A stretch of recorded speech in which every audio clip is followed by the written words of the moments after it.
आज या संभाजीनगर जळगाव नॅशनल हायवेवर मराठा बांधवांनी सन्माननीय मनोजदादा जरांगे यांनी उपोषण मागे घ्यावं, नव्हे तर शासनाने त्यांना उपोषण मागे घेण्याचं भाग पाडावं व शासनाने त्यांच्या मागण्या मान्य कराव्या।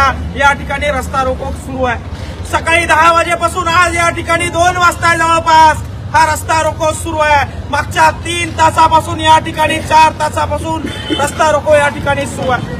सन्माननीय तहसीलदार या ठिकाणी आलेले आहे। त्यांचं म्हणणं आहे की प्रशासनाला सहकार्य करा। तर या ठिकाणी सर्व तमाम मराठा बांधवांच्या विनंतीला मान देऊन, प्रशासनाच्या विनंतीला मान देऊन उद्या सकाळी ठीक 10 वाजता संभाजीनगर तालुक्यामध्ये, संभाजीनगर जिल्ह्यामध्ये फुलंब्री तालुक्यामध्ये टी पॉइंटला रस्ता रोको आंदोलन करण्यात येत आहे। तरी सर्व शेतकऱ्यांना, सर्व मराठ्यांना मी आग्रहाची विनंती करतो की उद्या सकाळी ठीक 10 वाजता फुलंब्री टी पॉइंट या ठिकाणी आपल्याला बंद करायचं आहे।